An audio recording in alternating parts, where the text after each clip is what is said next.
Alors moi, je vais vous parler aujourd'hui des trucs et astuces pour les devoirs. Ce qu'on veut pour nos enfants, c'est qu'ils deviennent autonomes. Donc, l'idéal, justement, avec des enfants qui ont de la difficulté à se concentrer, c'est de les aider à se planifier, à s'organiser et évidemment, éventuellement, devenir autonomes. Je vous dirais que la période critique pour vraiment développer l'autonomie chez les enfants, pour la période des devoirs, ça se passe de la maternelle jusqu'à environ l'âge de 8-9 ans, 7-8-9 ans, idéalement, hein, on s'entend. Donc, ça veut dire à peu près 3-4e année. Alors, le truc est très simple, c'est le truc des petits paniers. Alors, on prend des paniers, je vous dirais 3 à 6 paniers, 3 à 5, 6 paniers, dépendamment là, de l'âge de l'enfant et de la quantité de choses à faire. On prend la feuille de route ou l'agenda ou le plan de travail, peu importe comment ça s'appelle. Je vous donne un exemple. On invite l'enfant à aller voir sur son agenda.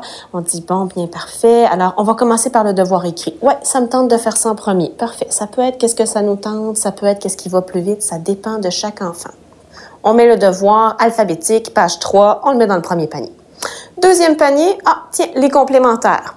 Papa, maman, ils ont prévu des petites cartes pour ça, ben on met les petites cartes dans le panier. C'est pas très long. L'enfant se sent très compétent, il se sent impliqué, on aime ça. Ensuite, troisième panier, une petite notion à apprendre, numérique, page 8 sur l'addition et la soustraction. Alors, parfait, on met ça dans le petit panier. Puis, dans le dernier panier, ce qu'on peut faire, c'est mettre, moi personnellement, j'aime bien ajouter un petit jeu qui va agir comme un élément motivateur pour l'enfant. Et ça peut être un jeu idéalement qui prend un temps avec votre enfant.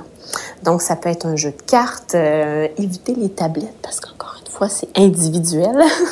Alors, on veut un temps avec notre enfant qui va se souvenir puis qui va associer un moment agréable avec vous plutôt qu'une période des devoirs égale désagréable. Alors, on le garde dans le dernier panier et l'enfant voit et constate que plus il avance, plus il accède rapidement à son jeu, plus il fait bien les choses. Naturellement, il peut y arriver plusieurs petites choses dans cette séquence. Alors, si, par exemple, on n'a pas le temps de faire un panier, bien, ne pas se gêner pour faire comme les adultes dans la vraie vie. On enlève un panier, on n'a pas eu le temps de faire la réunion, on a manqué de temps, parfait, on le retire, mais on doit le replacer, comme dans notre agenda. En fait, quand on arrive à la période de planification avec le temps, si on utilise le time timer, moi j'aime bien ajouter la période agréable avec le jeu à la fin. Il faut considérer qu'un enfant, son temps d'attention, c'est environ 4 fois son âge en minutes. Donc, si par exemple mon enfant a 7 ans, 4 fois 7, 28, bon, environ 30 minutes, on ajoute peut-être un 10-15 minutes pour inclure l'activité agréable.